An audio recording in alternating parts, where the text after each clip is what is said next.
So I just found out what our new 80,000 IRS agents that we just bought will be doing. Yep, harassment. So I've been self-employed most of my adult life. I would say in the 90s, I worked for an employer. Then for 10 years, I was self-employed. I was a contractor for manufacturing, consultant, contractor, however you want to look at it, for manufacturing companies. And then I worked for a few years, again in the 2010s, probably till 2016-ish, probably from 2011, 2016, something like that. And then I became self-employed again on YouTube. And so taxes have always been a thorn in my side, or whatever you want to call it. I've always hated it. And there's a specific reason why I hate it. There's a special tax called self-employment tax for people who are self-employed. Now, you can get an S corporation or whatever, but then you start hiring lawyers, and it gets complicated, and I didn't think I was smart enough to deal with all that. I didn't have an accountant, and I didn't want to hire a lawyer. When you're self-employed and you're making a living for yourself, it becomes very complicated. I never got rich from being self-employed. I made an income. But when you're a small business owner, I mean real small, it just isn't cost effective to go out and hire lawyers and accountants. Even on a contract basis. I mean, they're expensive. I remember the first time we did taxes when I was self-employed, the first year. I bought myself a new computer. It was a pretty expensive one back then. It was a Dell, and I custom ordered it because I needed it for the business. And so I went to H&R Block, and they had a specialist that dealt with self-employment tax.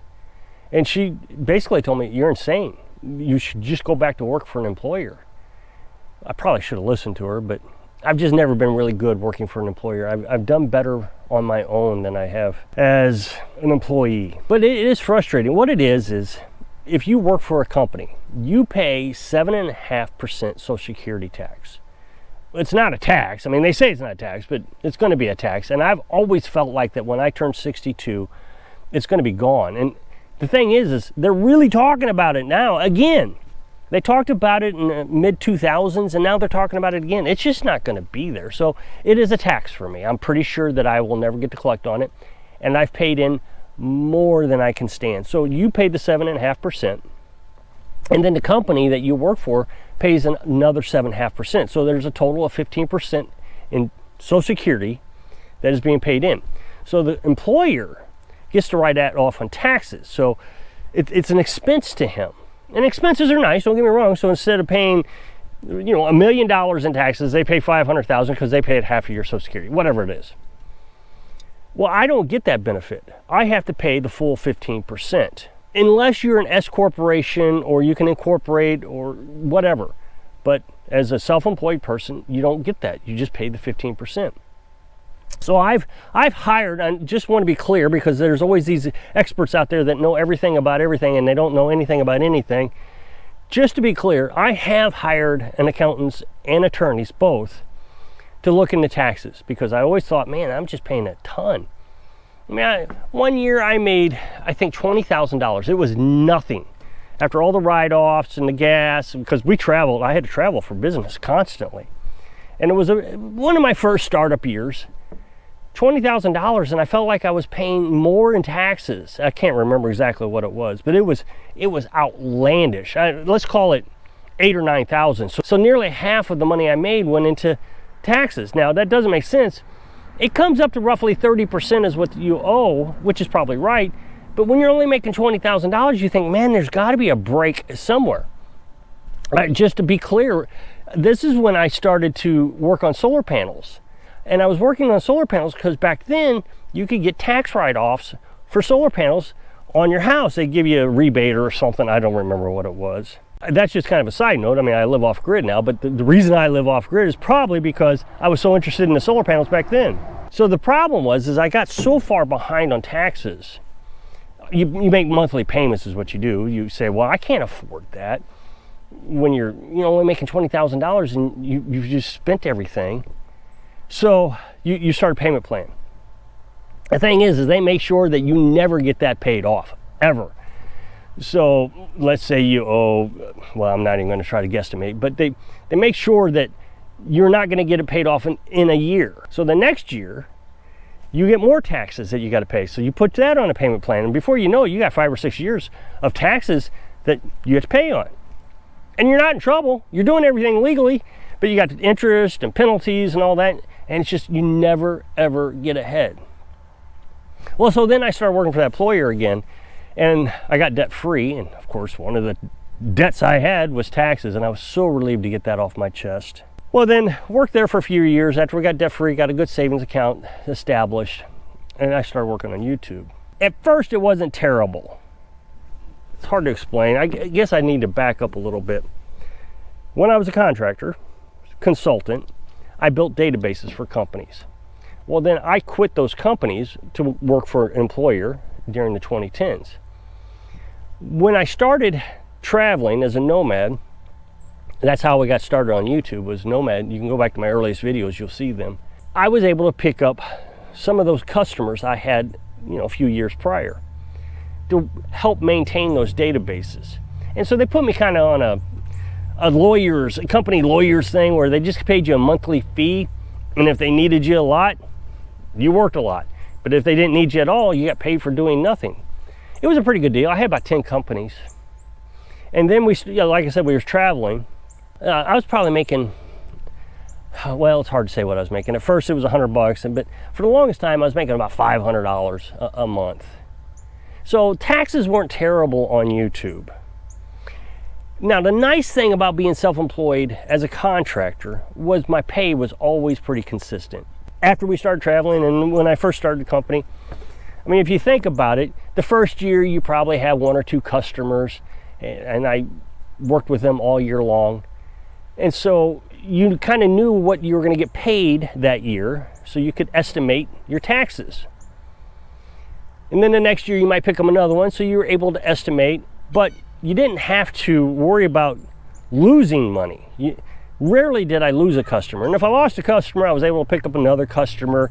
I always had one in the waiting. So when we got these customers back in the 2010s, while I was starting a YouTube channel, it was just like before. I knew exactly what I was going to pay. Well, this time I didn't owe on taxes that I had already filed. I had to pay on taxes for the next year. So they do what's called an estimation. And it's not terrible. They estimate it, and every 3 months you send in a check. So when you're making a little bit of money and it's very consistent, you know exactly what you got to save back, and you pay that money, no big deal. So then we stopped traveling, and like I said, we was probably making $500, $600, $800. It wasn't a lot on YouTube. And so we were able to save some money, and we bought this property. Well, when we came here, the YouTube channel started to pick up. But this was also during the pandemic. So those clients that I had working, from the 2010s, they started dropping off because they went into lockdowns. So they weren't really running their company right then. So they didn't need me, and they didn't see the point in paying me for nothing. And I lost during the pandemic all but I think 2, if I recall. I think there was 2 left. And eventually one of them called and said, well, we're just not going to deal with you. And now I don't get paid by any of them. I mean, that's long gone. It has been for a few years now. But again, it was consistent payment.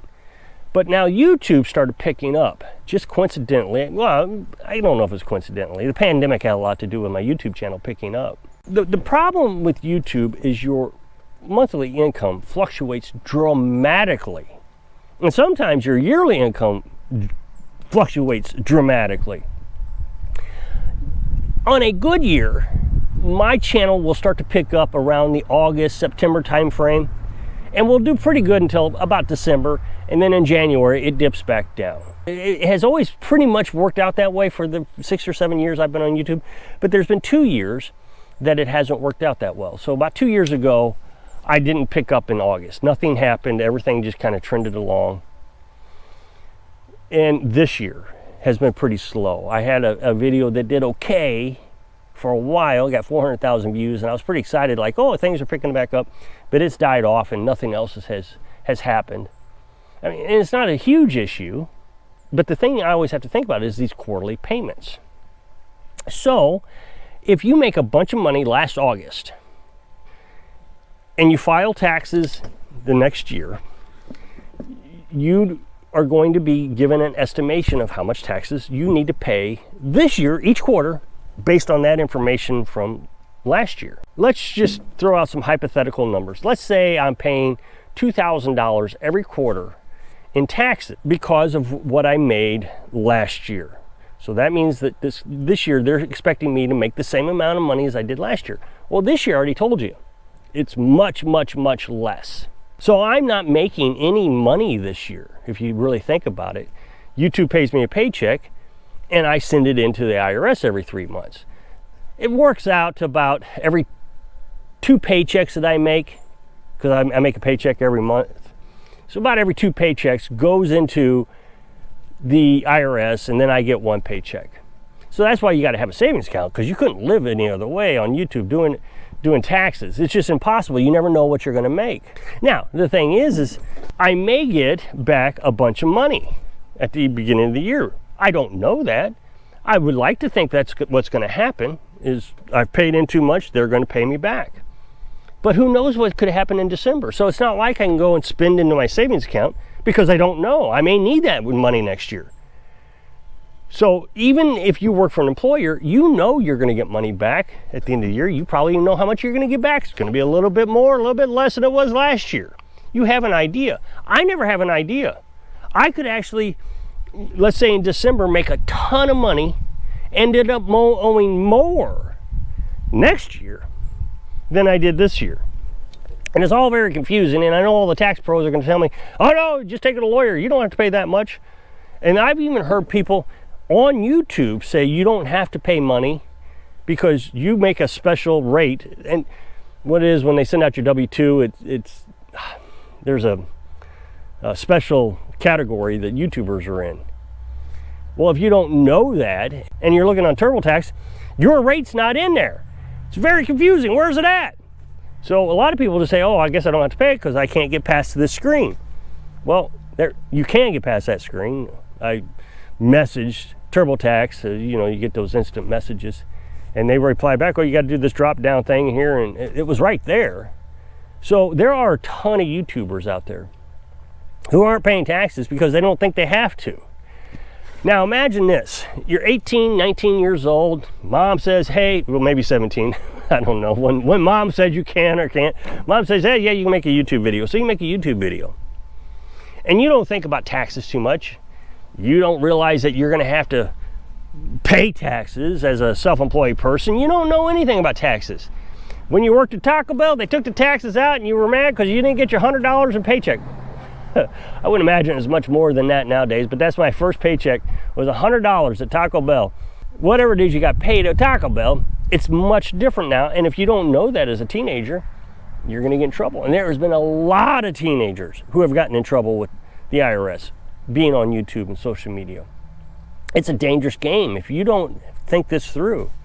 I mean, when you set up your AdSense account, you have to go through Google, not YouTube, but Google, to set up your AdSense. They ask you all this information, and then they send you out a W-2 at the end of the year. Now, what's really interesting is if you set it up where you get it electronically, they don't even mail it to you. You have to go to AdSense and get it. If you're a kid and you don't know what the difference is, you might click on, nah, just keep it electronically. Well, then you have to remember to go check and get it. If you don't get it, you're not getting it. So imagine being a teenager, you don't know any of this stuff, you're waiting for your W-2 and you think, I guess I don't have to pay it. And there's been YouTubers, young YouTubers, that get paid millions of dollars and they don't realize they're having to pay, and then they get just absolutely creamed. I know there's this one YouTuber a few years back, young guy, he owed more in back taxes because he didn't realize than what he was making each year. It could ruin your life as a teenager. Imagine that. Let's say you're 15, and it's the same thing with, colleges. You go out and get a loan, you think you're gonna get an education, you get this huge loan, $200,000-$300,000 loan, I don't know how much they are, and all of a sudden you have to pay that back. It's just got to be an absolute nightmare. You don't know these things. I know when I was a kid, I didn't know these things. I remember having my first credit card. I spent and spent and spent and then realized, oh, I guess I got to pay. That's how you get in debt. It's terrifying. So the IRS loves YouTubers. I said at the beginning of this video, this is what the 80,000 new IRS agents are for. I'm sure what they're going to be doing is scouring social media. I mean, they're going to be out there looking for guys like me who aren't making a lot of money. I mean, the big millionaires, that's going to be fish in a barrel. That's not a big problem. It's the little guys who are just not making enough each year to pay the previous year. And so if you don't save your money, well, now they got you with that penalties and interest, and that's what they want. They don't want you paying quarterly for the next year. They want you paying monthly from the previous year. It's a scam. The IRS is an absolute scam. So if you'll click this up next box, it'll take you to a video where I was talking about the government coming after me and trying to evict me. So if I can inspire you to pay your taxes so you can live your dreams. Thanks for watching.